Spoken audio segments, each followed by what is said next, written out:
So hello guys, আজ আমি আপনাদের দেখাতে যাচ্ছি কিভাবে যে কোনো ব্ল্যাক কালারের পোশাককে হোয়াইট কালারে কনভার্ট করবে। তো চলুন শুরু করা যাক। তো সর্বপ্রথম আপনি পোশাকটি সিলেক্ট করে নেবেন। সো আমি আগে থেকে সিলেক্ট করে রেখেছি, তো আমি সেটিকে লোড করছি। এরপর আপনি black and white adjustment layer নেবেন। এরপর কন্ট্রোল জি বাটন প্রেস করবেন। এবার এই মাস্ক আইকনটিকে ধরে গ্রুপের ওপরে নিয়ে যাবেন।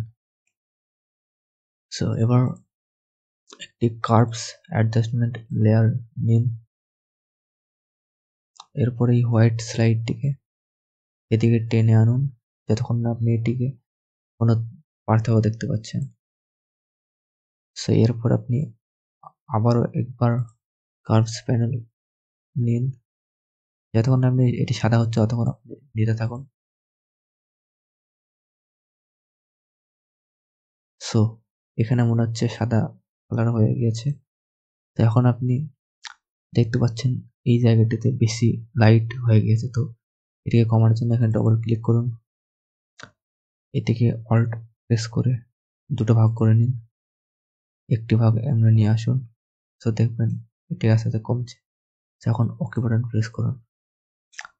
সো আগে এরকম ছিল, এখন এরকম হয়েছে। তো যদি আপনার ভিডিওটি ভালো লেগে থাকে, প্লিজ চ্যানেলটি সাবস্ক্রাইব করে পাশে থাকা বেল আইকনটিতে ক্লিক করুন। ধন্যবাদ।